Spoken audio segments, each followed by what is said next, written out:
Hi hello friends, welcome back to Media Talks. நான் உங்கள் மௌனிகா. நம்மளோட விஜய் நம்ம சுவாமி ப்ரோ வந்து பார்த்திங்கன்னா இன்றைக்கி மலேசியாவில் ரொம்பவே சூப்பராக ஜாலியாக வைப் பண்ணி ஆட்டம் பாட்டம் எல்லாத்தோட கொண்டாட்டத்தோட வந்து வைப் பண்ணியிருந்தாரு. வீக் ஆஃப் ஃபேன்ஃபிக் அப்படிங்கிறது தான் வந்து லைவ் வந்து ஷேர் பண்ணியிருந்தாங்க.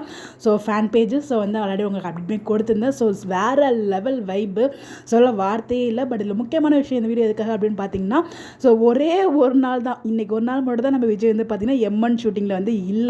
நம்ம வந்து விஜய் அவைலபிள் இல்லாதனால வந்து பார்த்தீங்கன்னா ஜெயிலில் வச்சிருக்காரு அப்படி நம்ம சொல்லியிருந்தோம் இல்லையா. பட் வந்து இன்றைக்கி ஒரு நாள் மட்டும் தான் அவர் ஷூட்டிங்கில் அவைலபிள் இல்லை.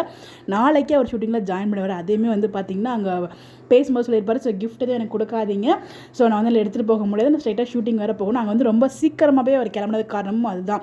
அங்கே டிலே பண்ண முடியாது. அவருக்கு நாளைக்கு ஷூட்டிங் இருக்குது அப்படிங்கிறப்ப இன்றைக்கி கிளம்புனா தான் நாளைக்கு டேரெக்டாக வந்து ஷூட்டிங் போக முடியும்.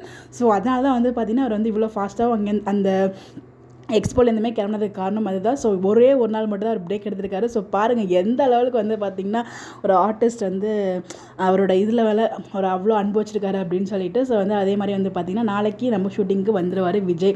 கண்டிப்பாக நாளைக்கு எதுவும் விறுவிறுப்பான ட்ராக். ஏன்னா பிகாஸ் இந்த 15 டேஸ் முடிஞ்சதுக்கப்புறம் நெக்ஸ்ட் 15 டேஸ் அவர் வந்து ஜீ இதில் போயிட்டு இருக்கலையே ஆட்டோ விஜய் சாந்தி அந்த ஷூட்டிங் வந்து போகணும் இல்லையா. அதுக்கு முன்னாடி ஃப்ரீயாக இருந்தார், கொஞ்சம் எக்ஸ்டெண்ட் கூட பண்ணியிருக்கலாம். பட் இப்போ வந்து வாய்ப்பே கிடையாது. இங்கே 15 டேஸ் அங்கே 15 டேஸ் அப்படிங்கிறப்ப இந்த 15 டேஸ் முடிஞ்சாலும் அங்கே போகணும் அப்படிங்கிறப்ப இந்த ஒரு 4 to 5 டேஸில் மேக்ஸிமம் வந்து அவங்க கவர் பண்ணணும். அதனால் இந்த 4 to 5 டேஸ் ரொம்ப ரஷ்ஷாக ரொம்ப இதாக தான் வந்து ஷூட் பண்ணுவாங்க. ஏன்னா அவங்க கையில் வந்து இதுவும் வந்து இல்லை, சீன்ஸும் வந்து அவங்க கிட்ட அவைலபிள் இல்லை. சுட சுட எடுத்து வந்து நமக்கு எபிசோட்ஸ் எல்லாமே டெலகாஸ்ட் பண்ணிட்டு இருக்காங்க. அப்படிங்கிறப்ப இந்த ஒரு 5 to 5 டேஸ் வந்து மேக்ஸிமம் வந்து கவர் பண்ணுவாங்க. நெக்ஸ்ட் 15 டேஸ் அவங்க வந்து ஷூட் இருக்கா இல்லையா, அதை கவர் பண்ணணும் அப்படிங்கிறதுக்காக அந்த ஷூட் எல்லாமே எடுத்து வச்சிருவாங்க. இந்த 4 to 5 டேஸில் கண்டிப்பாக வந்து அதுக்கான பிளான்லாம் நம்ம பிரைம் மினிஸ்டர் பண்ணுவார். அதனால் இந்த ஒரு டே பிரேக்குக்கு அப்புறம் நாளைக்கு மீண்டும் நம்ம சுவாமி ப்ரோ ஷூட்டிங்கில் இணைஞ்சிருவார். அதில் எந்த ஒரு டவுட்டுமே இல்லை.